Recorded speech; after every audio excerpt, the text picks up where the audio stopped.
할렐루야. 5월 첫 번째 주일입니다. 여러분 그동안 다 편안하셨죠? 코비드-19으로 많이 고생하셨는데 이제 모든 것이 다 옐로우 수준으로 회복이 돼서 이제는 모든 사회활동 또 뭐 비즈니스 이런 것들도 거의 정상화되어 가는 그런 과정이 있습니다. 5월 중에 모든 것이 다 해결이 될 수 있었으면 좋겠습니다. 특별히 하나님의 은혜로 우리 하늘문교회 성도들 다 건강하게 지켜주신 것 감사하며 저 다른 주에서 또 한국에 계시는 여러분들까지도 하나님께서 항상 함께하는 그런 복된 5월달이 되었으면 감사하겠습니다. 5월 첫 번째 주일은 우리가 어린이 주일이죠. 두 번째 주일은 어머니 주일, 어버이 주일로 그렇게 지키게 되죠. 또 목요일 첫 번째 5월 첫째 목요일은 국가 기도의 날이다 그래가지고 나라를 위해서 여러 가지 문제를 놓고 우리가 함께 기도하는 그런 날이기도 합니다. 지도자들이 바로 세워져야 나라가 편안하죠. 이 미국과 그리고 우리 조국의 통일을 위한 그런 기도를 열심히 했으면 좋겠습니다. 우리 네 가지 기도 제목이 있죠. 우리 교회의 비전과 그리고 사명이라고 할 수 있는 우리 어르신네들을 잘 우리가 케어해서 그래서 노인 대학, 노인 사역을 잘 할 수 있는 것. 두 번째는 엔키아 선교회. 그래서 이북의 선교를 위한 탈북하신 분들을 잘 우리가 돌보아서 다시 한번 그들이 완전히 그렇게 복음으로 훈련받아 다시 우리 조국 이북에 있는 분들에게 복음을 전할 수 있는 엔키아 선교회 이 사역 그리고 말라이 선교지를 위해서 기도해 주시고요. 더 나아가서는 우리 KCBC 기독교 방송 이번 5월 달에 우리가 CBS 텔레비전 방송 시작하죠. 근데 6월부터는 생방송으로 나갈 수 있도록 위해서 여러분 많이 기도해 주시기 바랍니다. 그래야 우리가 정말 기독교 문화를 통해서 많은 사람들에게 복음을 전하는 우리 교회만이 할 수 있는 그런 사명을 잘 감당할 수 있습니다. 여러분 건강하세요. 또 많이 기도하세요. 333 잊지 마세요. 하루에 3번씩 그리고 3분 이상 이 기도의 제목을 같이 나누면서 기도할 수 있도록 여러분들 열심히 기도해 주시기 바랍니다.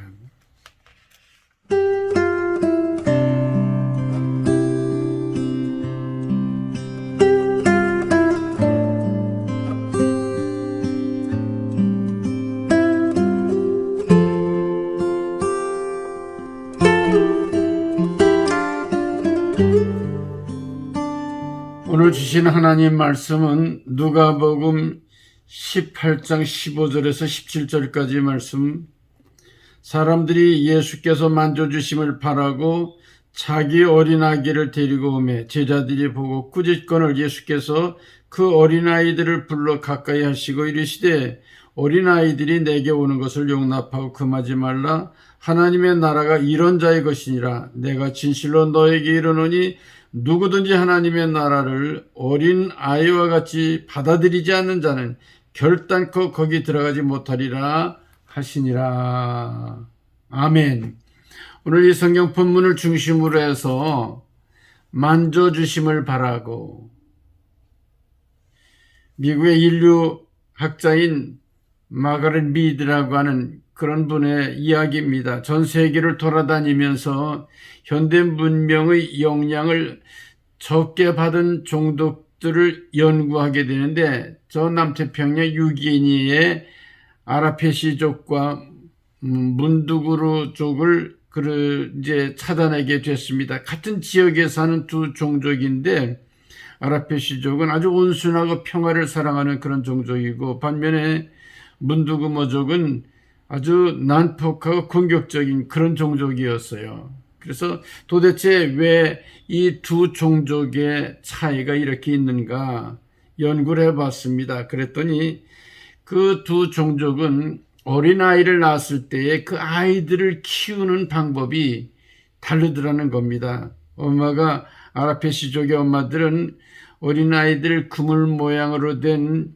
그런 가방을 만들어서 앞에다 안고 다니면서 항상 눈길을 주고 손으로 만져주고 또 그렇게 수유를 해주고 이러면서 아주 자연스럽게 사랑을 주는 그런 아이들 키우는 어머니의 그런 양육법이 있었어요. 그런데 문두구모족은 어머니들은 아기를 그렇게 가지고 다니는 그 바구니를 등에다 메고 다니는 거예요. 그러니까 아기하고 엄마하고 아이 컨택이 안 되고 분리가 되죠. 접촉할 기회가 별로 없는 거예요. 또 젖을 먹일 때에도 한 손에 안고 이렇게 먹이기 때문에 손이 아파가지고 쉽게 필요하니까 대강 먹이고는 다시 등에 그렇게 업고 다니더라는 그런 겁니다. 결국 이런 결과를 해서 아라페시족은 아주 평화성적인 그런 사람들이 되고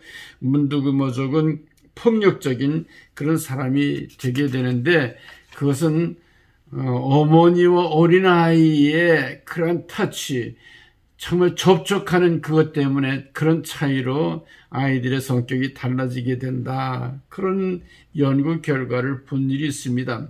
오늘 성경 본문에 보면 예수님에게 어린아이를 데리고 와가지고 잘 이렇게 안수해주고 축복해주고 만져주기를 바라고 부모들이 데리고 왔어요. 근데 그 아이들 데리고 오는 거를 제자들은 못 오게 그렇게 했습니다.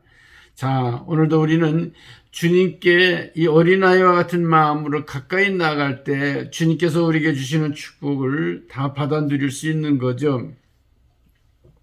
오늘 성경 15절에 보면 사람들이 예수께 만져주기를 바라고 어린아이 데리고 오매 제자들이 보고 꾸짖거늘. 그러나 예수님의 생각은 달랐거든요. 제자들과 달리 하늘나라는 어린아이와 같은 자의 것이라 말씀하셨어요. 17절에도 누구든지 하나님 나라를 어린아이들 같이 받아들이지 않는 자는 결코 하나님 나라에 들어갈 수가 없다. 이렇게 말씀하셨습니다. 예수님이 세상에 오신 목적이 뭐예요? 천국 복음을 전하기 위해 오시지 않았습니까? 그런데 어린아이들은 예수님을 받아들이는 거예요. 그러니까 그 마음속에 하나님 나라가 임했으니까는 하나님 나라가 임한 그 아이들은 천국 백성이 되는 걸 볼 수 있죠. 자, 아이들은 순진합니다. 말한 대로 믿고 또 어른이 얘기하면은 순종하는 말씀을 그대로 받아들여서 정말 그 마음속에 하나님 나라와 같은 평안함이 있게 되는 거죠. 오늘 성경 본문의 본문 바로 전에 어느 부자 관원이 예수님께 와서 선생님, 우리가 뭘 하여야 영생을 얻겠습니까? 이렇게 묻죠. 예수님이 내가 계명을 지켰느냐? 십계명의 말씀이죠. 부모 공경했느냐? 남의 것 탐내지 않았느냐? 간음하지 않았느냐? 이런 계명을 얘기하니까 내가 어려서부터 이 모든 걸 다 지켰습니다. 아, 그러냐? 그런데 내가 한 가지 부족한 것이 있다. 내 소유를 팔아 가난한 사람들에게 나눠주고 그러고 나서 나를 따르라.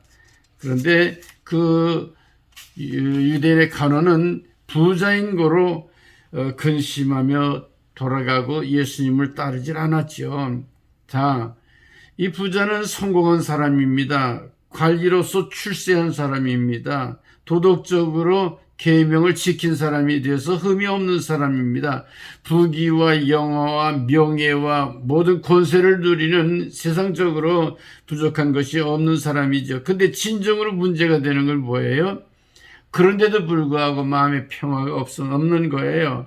진정으로 예수를 하나님을 바르게 믿지 못함으로 말미암아 천국을 소유하지 못했다 그런 얘기예요.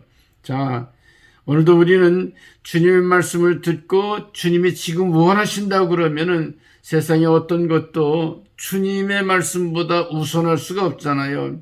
물질을 필요로 하면 물질을 하나님께 드리고 시간을 드리려면 시간을 달라면 시간 드리고 우리의 자리 내려오라고 그러면 기꺼이 내려와서 주님이 기뻐하는 그런 직분으로 일하는 것, 그게 바로 주님이 원하는 하나님의 자녀들, 아니 천국을 소유하고 사는 어린아이와 같은 신앙과 믿음의 사람들인 것을 오늘 여기서 우리는 알아야 할 겁니다. 바로 예수님께서는 이런 복을 여러분들에게 주시기를 원하는 거예요. 그래서 정말 세상의 어떤 다른 복보다도 천국에 대한 복, 영생에 대한 복, 하나님 나라에 대한 복을 주님께서는 주시기 위해 우리를 불러주신다고 하는 것을 우리는 잊지 말아야 할 것입니다. 누가복음 18장 22절에 또 보면은 네게 있는 걸 다 팔아 가난한 자들에게 나눠주라. 그리하면 하늘에서 네게 보화가 있으리라. 이 세상에 있는 것을 다 나눠주면은 그러면 하늘나라에 보화가 있다는 거죠. 그런데 우리는 잘못 사는 거 아닙니까? 이 세상의 것을 얻기 위해 하늘나라의 보화를 포기하는 어리석은 그런 자는 아닙니까? 자, 우리는 요한복음 6장 9절에 어떤 한 아이가 있어 예수님에게 오병이어를 가지고 와서 대접하는 그런 장면이 나오게 됩니다. 이 아이에게서는 가장 배고팠을 때에 그 물고기 2마리 떡 5덩이는 그의 모든 거죠. 그런데 이걸 예수님에게 드리니까 예수님께서 축사하시고 떼어서 많은 사람들에게 나눠주게 되는데 5,000명 이상을 먹이고도 남았다고 그렇게 얘기를 하고 있잖아요. 결국은 이 어린아이의 순수한 믿음의 아름다운 헌신, 이거를 통해 가지고 많은 사람들을 배불리게 하고 기쁘게 하니까 그것이 바로 천국이 임하게 되는 거죠. 이 벳세다 광야에 이 어린아이 한 사람을 통해 가지고 천국이 이루어지게 되는 것을 경험하게 되는 겁니다.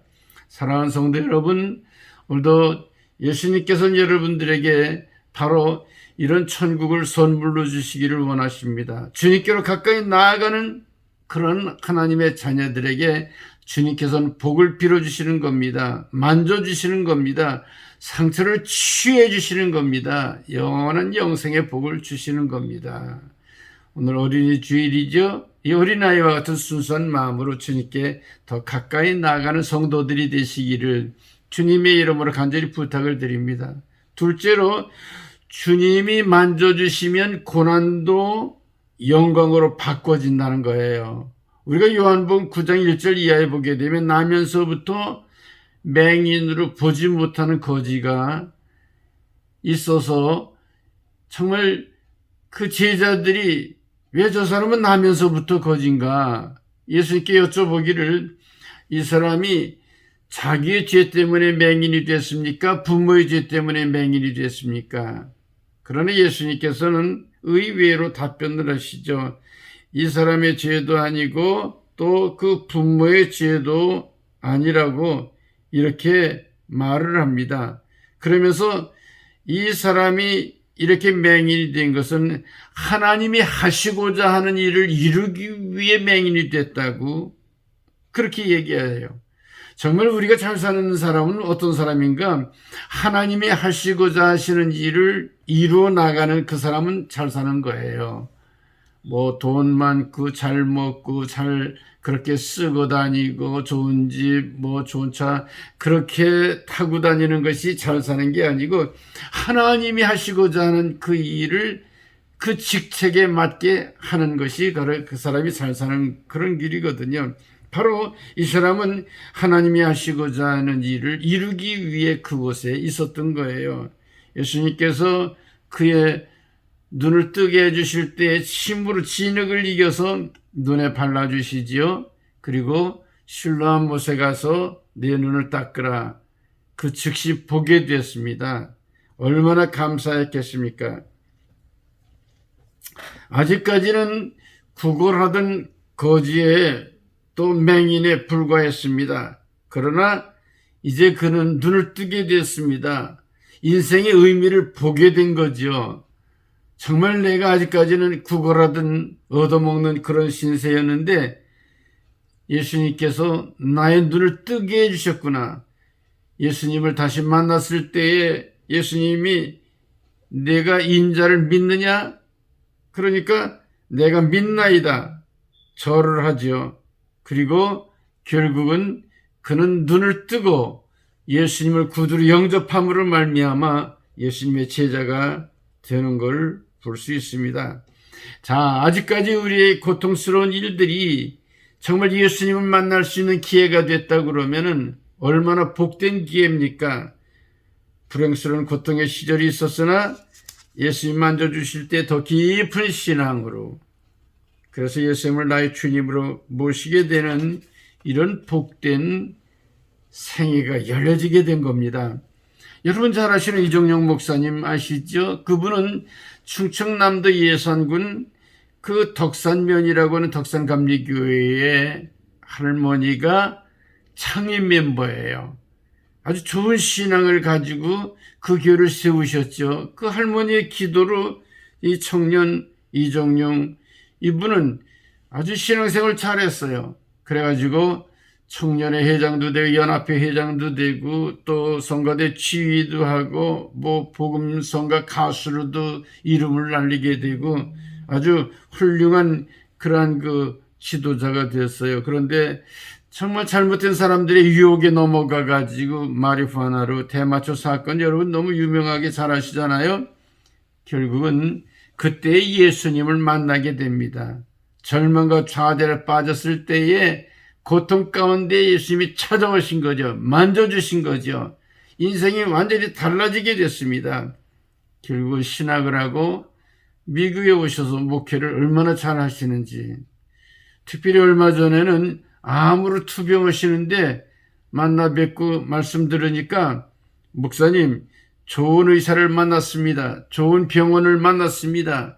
새롭게 시작하는 그러한 암 치료약을 이번에 또 만났습니다. 결국은 이 치료를 통해 가지고 제 병이 낫게 되었습니다. 간증하는 것. 그래서 하나님께서 날 고쳐주셨다고 얼마나 열심히 신앙생활 잘하면서 목회를 열심히 잘하는지. 그분은 주님이 자기를 고쳐주신 것을 생각하면서 그 드라마 중에 아주 유명한 지저스 크라이스트 슈퍼스타라고 하는 그러한 아주 드라마 있지 않습니까? 거기에 예수님 역으로 115번이나 그렇게 출연해가지고 많은 사람들의 감명을 줘서 정말 죽어가는 사람들이 예수를 구주로 영접하는 힐링이 이루어지는 이런 슈퍼스타가 되셔서 목회도 잘하시고 훌륭한 사역을 잘 감당하셨던 걸 여러분 기억하실 겁니다. 자, 어제의 고통이 예수님이 함께할 때 오히려 정말로 축복의 새로운 마디가 되어서 그래서 결국은 예수님이 원하는 영광의 자리로 하나님의 뜻을 이루는 그런 축복의 자리로 우리를 이끌어 주시는 것을 생각하면서 기쁘든지 슬프든지 고통스럽든지 또한 영광스럽든지 그게 문제가 아니고 하나님이 원하시는 그 뜻을 따라 순종하는 그런 여러분들이 되시기를 바랍니다. 마지막으로 주님이 만져주시면은 이 주님의 사랑을 통해 가지고 다른 사람들을 만져줄 수 있는 사람으로 사명을 가지게 된다는 그런 얘기입니다. 열왕기상 18장에 보면 엘리야가 나오죠. 대단한 능력의 사람입니다. 갈멜산에서 기도 올 때에 그 정말 850명이나 되는 바알과 아세라 선지자가 하루 종일 자해하면서 피 흘리면서 부르짖어 그렇게 그들의 신에게 부르짖어 그런 일을 하지만은 아무 응답이 없었어요. 그러나 저녁쯤 되어 이 엘리야가 하나님 앞에 부르짖어 기도할 때 하나님께서 불로 응답해 주시죠. 결국은 그 850명 바알과 아세라 선지자를 기손 시내가에서 완전히 척결하고 비오지 않는 이스라엘 땅을 위해 간절히 7번 기도할 때 하나님께서 이스라엘 땅에 단비를 내려주셨습니다. 그러나 그 바알 아세라 섬기는 이세벨이라고 하는 왕비가 정말 엘리야를 죽이려고 그렇게 쫓아다닐 때에 엘리야가 약해지기 시작하죠. 그래가지고 저 단에서부터 도망가가지고 북쪽에서 저 밑에 바알 부엘세바에까지 거기 가가지고 이제는 소망이 없구나. 저 광야로 향해 하루 종일 걸어가서 지쳐서 그 로뎀나무 아래 쓰러졌을 때에 하나님 내버려 두시지 아니하고 천사를 보내가지고 그를 어루만져 주시죠. 어루만져 주시면서 구운 떡과 그리고 물병에 물로 먹이시면서 내가 힘이 없어서 갈 길을 못 갈까 하노라. 이거를 먹고 이거를 마시라. 힘으로도 갈 길을 가라. 40일 40야를 걸어가 가지고 결국은 그가 정말 하나님이 주시는 사명을 다시 깨달아 알게 되죠. 그리고 자기의 뒤를 이어서 일할 수 있는 선지 생도들 가르치는, 지금으로 얘기하면 신학생들을 키우는, 지도자들을 키우는 일을 하죠. 그리고 바로 후계자인 엘리사에게 자기 두루마리를 던져주면서 갑절의 영감을 통해서 큰 일을 그렇게 맡기시는 것을 볼 수 있습니다. 자, 오늘도 우리는 주님께서 우리를 힐링해 주십니다. 그런데 이렇게 우리를 치유해 주시는 것은 우리가 치유받아 끝나는 게 아니고 다른 사람들을 치유할 수 있도록 우리를 불러서 사명 주신다고 하는 것을 여러분 분명히 믿으시기 바랍니다. 사도행전 9장에 보게 되면 사울이 스데반 집사를 돌로 쳐 죽인 후에 아주 기세가 등등해가지고 예수 믿는 사람들을 잡아 예루살렘으로 데려오려고 그 다메섹으로 내려가다가 부활하신 예수님을 만나죠. 사울아 사울아 어찌하여 네가 나를 박해하느냐. 놀라서 사울이 주여 니시오니까 나는 네가 박해하는 예수라. 결국은 그는 예수님을 만난 후에 눈을 볼 수 없게 됩니다. 결국 다메섹으로 들어가서 하나님의 선지 하나님의 선지를 통해 가지고 그가 안수를 받게 되니까 그에서 비늘 같은 것이 떨어져 나오면서 결국은 그가 눈을 뜨고 볼 수 있게 그렇게 되시죠. 자, 오늘도 우리는 이 바울에게는 정말 고통스러운 그런 가시와 같은 것이 늘 따라다녔어요. 볼 수 없었던, 눈을 뜨고 볼 수 없었던 그가 선지자 아나니아를 통해서 비늘 같은 것이 떨어져 나간 후에도 결국은 그가 눈에 그러한 고통스러운 것이 남아 있었죠. 그러나 3번이나 하나님께 기도했습니다. 그럴 때마다 육체의 가시 질병이 떠나가길 위해 기도했지만은 한결같이 주님이 주신 음성은 뭐예요? 내 은혜가 내게 족하도다. 이렇게 말씀하시면서 오히려 내가 약할 때에 내가 너와 함께함으로 말미암아 강한 믿음의 사람으로 살아갈 수 있다고 하는 그런 응답을 받게 되죠. 약한 것을 자랑하면 그리스도의 능력이 약함 때에 강하게 나와 함께한다고 하는 신앙 고백을 하면서 전적으로 약할 때, 힘들 때 주님만 믿고 의지하는 믿음으로 살아가는 승리자, 바로 사도 바울이 된 것을 볼 수 있습니다. 저 미국의 매사추세츠주의 우스터 지역의 그 쌍둥이 자매 키리에와 브리엘 두 자매가 3달이나 먼저 그렇게 예정일보다 먼저 낳게 됐어요. 아주 조산하죠.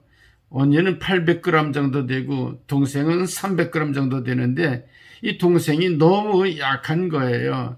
그래서 인큐베이터에다 넣어서 키우는데 점점 동생은 약해져 가지고 정말 위기를 당할 그런 위치에 있게 됐을 때 그 부모들이 너무 안쓰러워 가지고 그래도 뱃속에 둘이 같이 있었는데 이렇게 헤어지기 전에 같이 인큐베이터에 넣어서 그렇게 있다가 가도 보내야 되겠다 이런 생각이 들어서 두 아이를 같은 인큐베이터에 넣었습니다.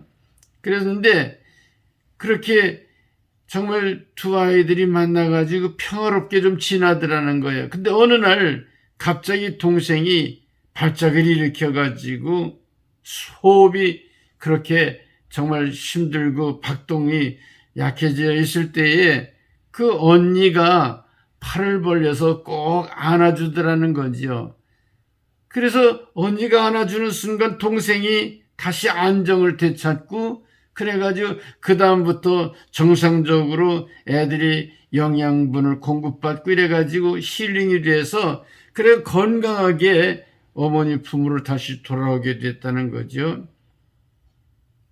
그랬을 때에 점점 그 아이들이 자라가지고 지금 숙녀가 되는데, 그 엄마가 동생에게 늘 하는 얘기는, 네 언니가 인큐베이터에 있을 때 너를 안아줬을 때 네가 이렇게 안정을 되찾고 오늘 네가 여기 살게 됐다고, 그런 얘기를 하더라는 거죠. 자, 사랑하는 성도 여러분, 오늘도 우리는 정말 우리 주변에 나보다 약한 사람을 안아줄 줄 아는, 정말 그들을 정말 만져주고 돌볼 줄 아는 그런 사랑의 아름다운 나눔이 저와 여러분들에게 있어져야 할 것입니다. 아무 조건 없이 어린아이와 순수한 마음을 가지고 주님께서 시키시는 대로 거저 주셨으니 거저 나눈다고 하는 이런 마음을 가지고 사랑의 나눔이 우리들에게 있어져야, 그래야 주님이 기뻐하시죠. 바로 그것이 주님이 하시고자 하시는 일을 이루는 하나님의 자녀, 예수님의 제자로 살아가는 길인 줄 믿습니다. 자, 오늘 어린이 주일을 맞이해서 이런 축복과 은혜가 여러분들에게 함께 하시기를 바랍니다. 예수님께서는 여러분들을 만져주시기 위해서 부르십니다. 주님께서는 여러분들을 정말 치유해 주시기 위해 불러서 여러분들의 복을 빌어주시는 것을 분명히 믿으시기 바랍니다. 이렇게 주님께서 우리를 만져주실 때 우리의 고난과 역경까지도 영광으로 변화되는 것을 분명히 믿습니다. 주님께서 주시는 이런 영광스러운 아름다운 축복을 통해 다른 사람들과 함께 정말로 연약함을 책임져주고 정말 강건하게 만들어주는 이런 사명을 가지고 사랑 나눔의 공동체가 될 때에 하나님께는 영광, 우리에게 큰 축복과 은혜가 될 것을 분명히 믿습니다. 이런 축복이 함께 하시기를 간절히 축원합니다. 기도하겠습니다. 아버지 하나님, 은혜를 감사드립니다. 오늘 특별히 어린이 주일을 맞이해서 주님께서 어린아이들이 왔을 때 그들이 내게 오는 것을 금하지 말라, 내가 그들에게 안수하고 복을 빌어주시겠다 말씀하셨습니다. 아버지여, 다시 한번 이 어린아이와 같은 마음으로 천국을 소유하고 사는 저희들이 되게 하옵소서. 많은 사람들에게 이 그리스도의 복음을 전하게 하시고 하나님의 영광을 드러내는 영적인 그리스도인 복된 하나님의 자녀들로 살아갈 수 있게 주옵소서. 우리 주 예수님의 이름으로 간절히 축원 기도드리옵나이다. 아멘. 할렐루야. 이런 축복과 은혜가 함께 하시기를 간절히 축원합니다. 축원합니다.